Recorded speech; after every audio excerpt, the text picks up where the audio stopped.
Now let's move on to our next topic of discussion, bankruptcy. The most common type of bankruptcy is liquidation. Liquidation is often referred to as ordinary or straight bankruptcy. It is the process of collecting and selling a debtor's assets and then paying his or her creditors, thus satisfying their obligation.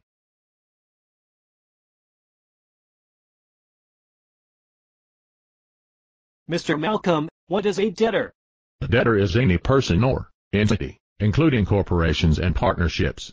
However, there are certain entities that cannot file for a liquidation. They include insurance and investment companies and banks. How do you file for liquidation?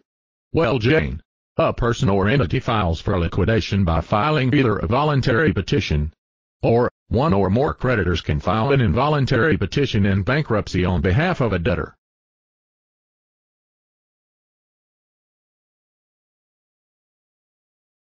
What is a petition in bankruptcy? A petition in bankruptcy is the document that is filed with the bankruptcy court to initiate bankruptcy proceedings.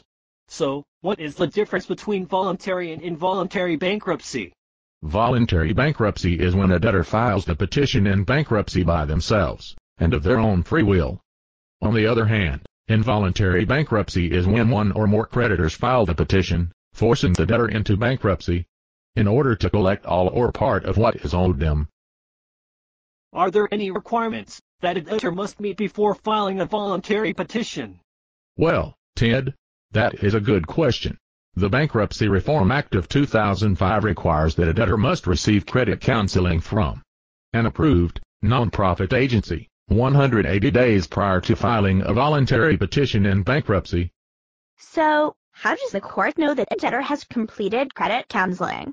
The debtor is required to include a certificate of completion, stating that they have attended credit counseling, with their petition. Mr. Malcolm, how will a debtor know if the court will grant them assistance in liquidation? Another good question, Ted. If their voluntary petition is found acceptable by the court, it will issue an order of relief. An order of relief is the court's formal grant of assistance to a debtor. Mr. Malcolm, how can creditors file a petition in bankruptcy on behalf of a debtor? Jane, that leads us to our next point. If a debtor has 12 or more creditors and at least 3 of those creditors have unsecured claims totaling at least $13,475, they can file a petition on behalf of the debtor, forcing them into bankruptcy. So, what happens if the debtor challenges the involuntary petition?